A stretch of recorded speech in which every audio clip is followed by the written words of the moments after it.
अस्सलाम वालेकुम दोस्तों। तो आज एक और नई वीडियो में आपके लिए लेकर आया हूं। तो इस वीडियो में सीखें नीड को एक मेन वर्ब की तरह कैसे इस्तेमाल करते हैं और इसी वीडियो में सीखें मॉडल वर्ब की तरह भी नीड को कैसे इस्तेमाल करते हैं। अगर ये वीडियो आपको पसंद आए तो लाइक करेंगे, चैनल पर नए तो चैनल को सब्सक्राइब भी ज़रूर करेंगे।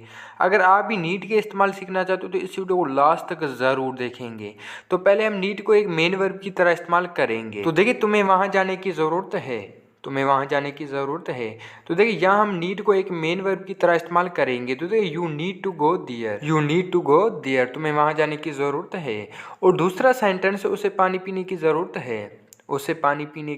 है, तो देखिए he needs to drink water. जब आप नीड को एक मेन वर्ब की तरह इस्तेमाल करेंगे तो अगर सब्जेक्ट थर्ड पर्सन सिंगुलर है तो नीड के साथ आप एस का इस्तेमाल करेंगे। तो देखिए ही यहाँ पर थर्ड पर्सन सिंगुलर था, इसलिए हमने नीड के साथ एस इस्तेमाल किया है। और तीसरा सेंटेंस, असलम को इंग्लिश सीखने की ज़रूरत है, तो देखिए Aslam needs to learn English. तो इसके कुछ आप निगेटिव सेंटेंस भी देखें और इंट्रागेटिव। जब इसके आप निगेटिव और इंट्रागेटिव सेंटेंस बनाएंगे तो वहाँ आप हेल्पिंग डू और डज इस्तेमाल करेंगे। थर्ड पर्सन सिंगुलर के साथ आप डज इस्तेमाल करेंगे और जो थर्ड पर्सन सिंगुलर नहीं है उसके साथ आप डू इस्तेमाल करेंगे। तो पहले सेंटेंस से तुम्हें क्रिकेट खेलने की ज़रूरत नहीं है, तो देखिए you do not need to play cricket. और दूसरा सेंटेंस है, अली को वहाँ जाने की ज़रूरत नहीं है, तो देखिए Ali does not need to go there. और तीसरा सेंटेंस है, क्या उसे इंग्लिश सीखने की ज़रूरत है,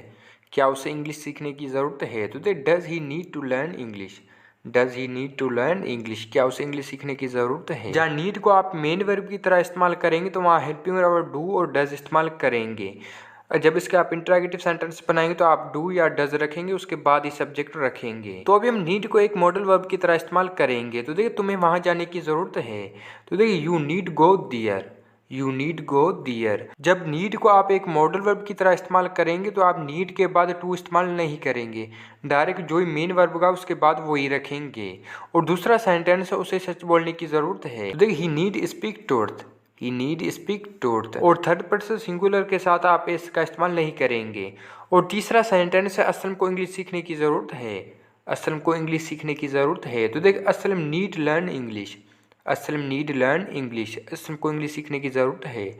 अगर आप सोच रहे हैं हमने नीड के साथ एस क्यों इस्तेमाल नहीं किया है नाम के साथ, तो हम नीड को यहाँ एक मॉडल वर्ब की तरह इस्तेमाल कर रहे हैं, इसलिए हमने नीड के साथ एस का इस्तेमाल नहीं किया है नाम के साथ।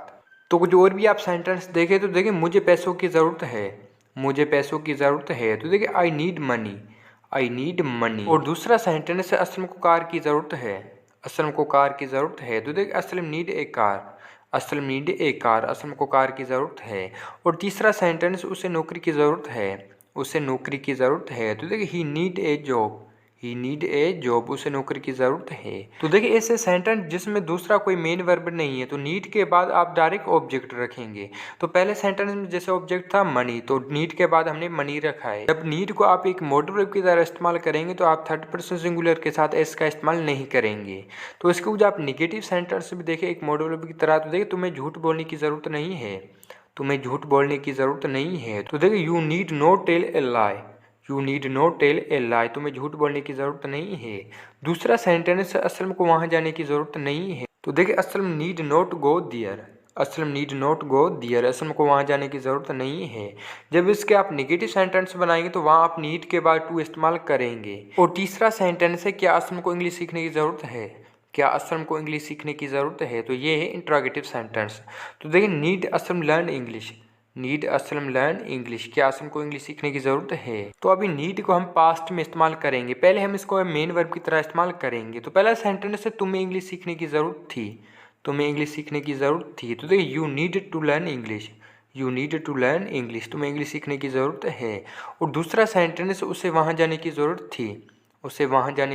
थी, तो देखिए ही नीडेड टू गो दियर, तुम्हें इंग्लिश सीखने की ज़रूरत थी। और तीसरा सेंटेंस है, असलम को क्रिकेट खेलने की ज़रूरत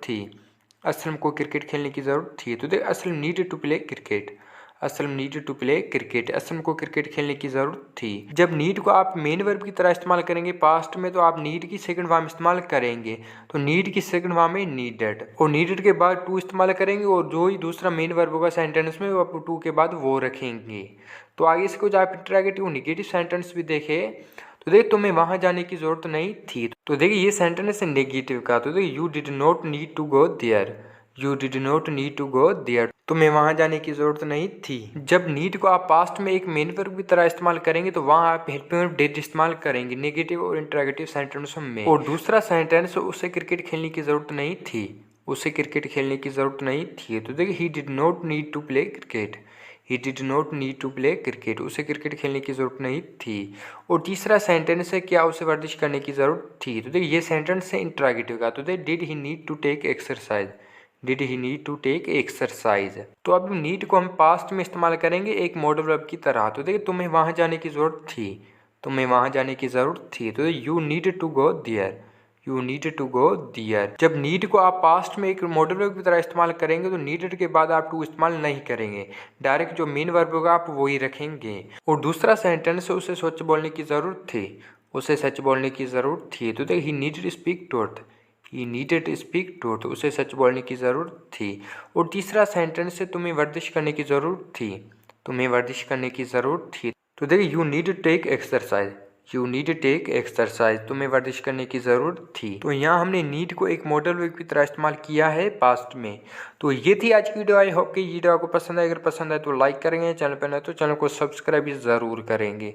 और जो भी आपने यहाँ सीखा उसे नोट करें और ज़्यादा से ज़्यादा इसकी प्रैक्टिस किया करें।